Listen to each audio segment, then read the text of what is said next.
video, subscribe to my channel, and hit the notification bell to be the first to get all my latest writing tips and videos. And remember, be original. Be a writing original. Hey everybody, Adrian here, back with another video of every horror subgenre, part 6. We're going to focus on gore and disturbing horror films with the subgenre of torture, splatter, cannibalism, and extreme. This one's going to be very interesting, guys. So if you're writing a screenplay or a book and you need some, ideas of horror movie subgenres to write about, well, then you've come to the right video. But if you're not writing anything at all, and you're just a fan of horror, and you want to learn something new about some, subgenres of horror that you never even heard before, well, we're going to talk about them. And you're going to learn something new, based on this video. So let's get right into the gore subgenre. So just a disclaimer, if you have a weak stomach, then continue watching anyway, because you're going to learn something new. But, the subgenre of splatter, exploitation, and gore. This genre is linked to pretty much all the genre mentioned above and vice versa. Most horror genre features some amount of gore in it. This special genre, however, is for films that especially emphasize on showing the horror, the bloody, and the gross. Splatter is the default term to define gory films, emphasizing on gruesome scenes. Splatter film slightly differs from torture films by the fact that they use graphics and gory scenes with a story that is not centered on the torture itself. But in general, this exploitation genre or gore or like horror films that focus only on blood and guts, unfortunately, they don't really have much of a story. As much as I hate to admit it, horror films in general don't have lots of story, if any story. Only like very few handfuls, like The Exorcist or Silence of the Lambs. And, very, like a handful, I don't know, very few. But this subgenre in particular is just focused on visual and the senses of visual and sound, and to get a rise out of you visually, and so it has, probably this genre has the least amount of character development and plot, and so, but it just is what it is, guys. So some films to look at to give you an idea on how to write about this genre is Blood Feast 1963, The Last House on the Left 1972. I did see that one, and you can check out the remake too, but it's not as graphic and in your face as the original. I Spit on Your Grave, same with the 1978 original, is more graphic and twisted than the remake. But the remake tries. But, it can't get away with much as it did in the 70s, where exploitation films were at the peak. We're at the birth and peak of what could be allowed and tolerated on film in that era. But now, based on the cultural era, it's gotten less and less tolerable of what you could show. Especially since I Spit on Your Grave and Last House on the Left has to do with exploitation of women. Can't really do that now. Can't really get away with that now. And finally, another film to take a look at, which kind of looks like an Asian or a Japanese film, in Battle Royale 2000. So definitely check out these movies. But like I said, if you got a weak stomach, then, watch with caution.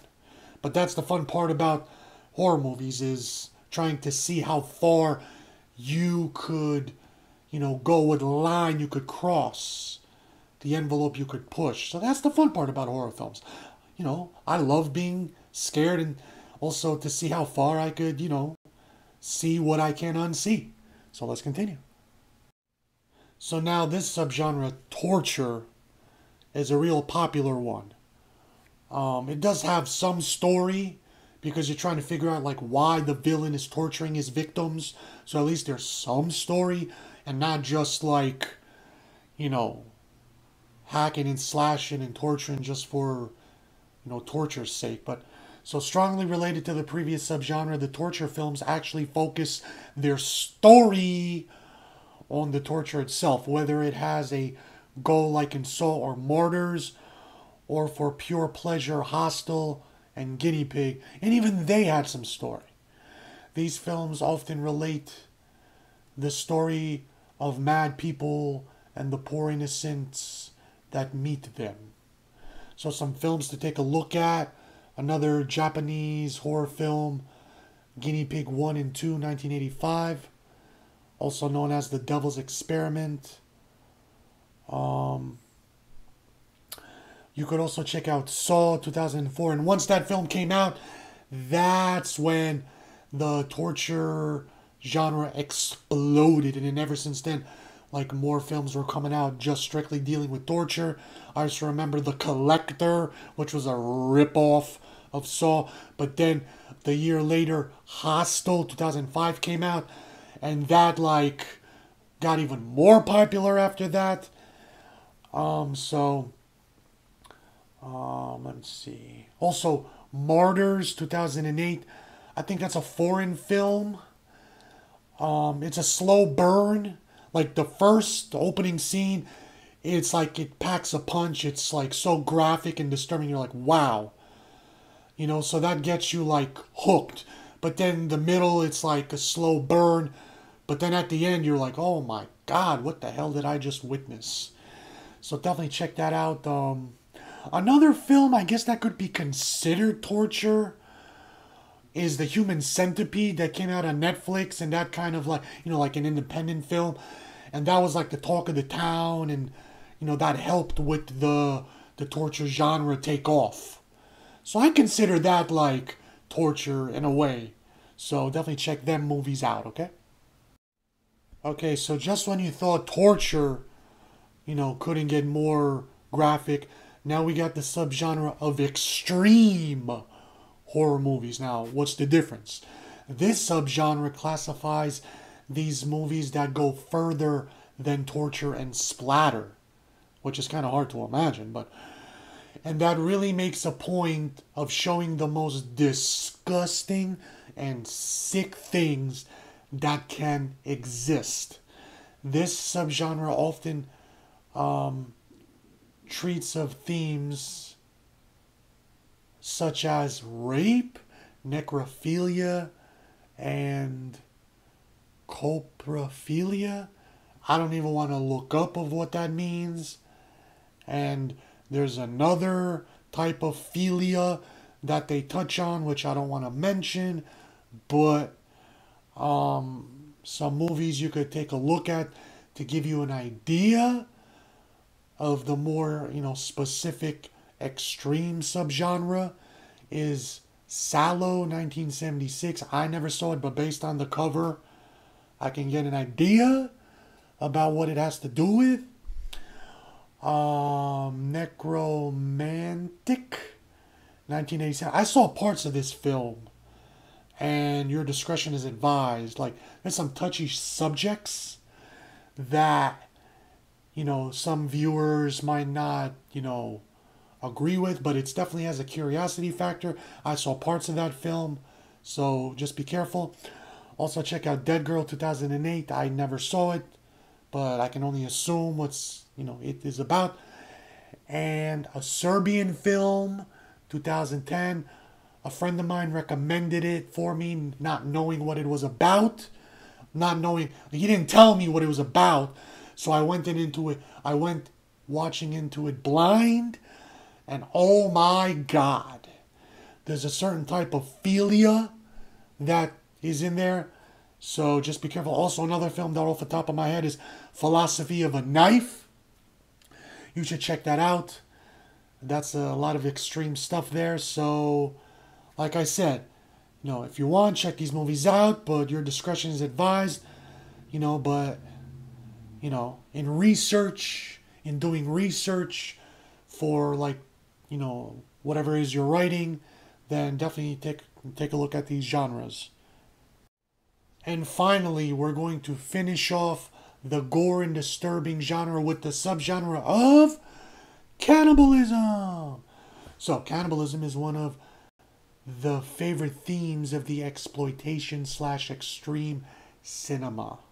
Most of these movies come from the Italian horror cinema and were produced during the late 70s, early 80s.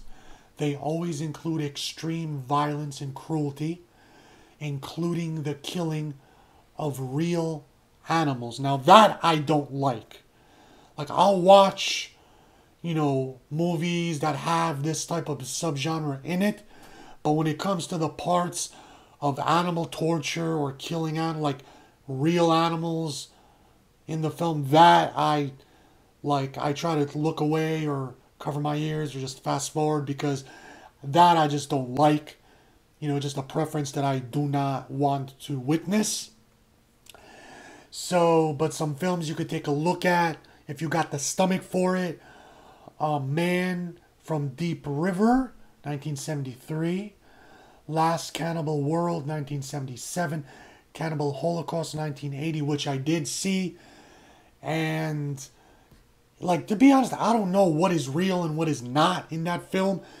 If it's an actual tribe that actually eats human flesh or animals. But they do kill animals. And that I just couldn't watch. I had to fast forward. Also check out Cannibal Fairfox. Cannibal Fairfox, 1981. Some other films off the top of my head, which is a Japanese film, which could be considered either cannibalism or extreme, is, let's see, what's it called? Behind the Red Sun? Or, Enemies Behind the Red Sun. Something with the Red Sun. It's a Japanese film having to do with human torture. And it's based off of real, actual events with the Japanese in World War II. And the type of experiments that they would do on the Japanese and Russians. And it's kind of sick. But there's parts in that film that you don't know if it's real, if the animals that are being tortured is real, if the humans that are being dissected alive is real. So, I don't know. It's like a mixture of documentary and like cinema film, but you don't know what blends together and what's real and what's not. So check that one out. But these are, some of the films you could look at. So that's basically it, guys. We still got a couple more subgenre parts, videos to look at. But until next time, please like, subscribe. Help me grow my channel. It's October right now. I got a lot of horror films and videos planned. I'm going to do a lot of live stream of movie reviews. It's going to be fun. So I hope you join, my channel and be a part of all this great, horror writing and horror videos. So until next time, thank you so much, guys. Thanks everyone for watching. Please like, share this video, hit me up on Facebook and Twitter, comment down below. Please subscribe and hit the notification bell. And also don't forget to check out my other videos.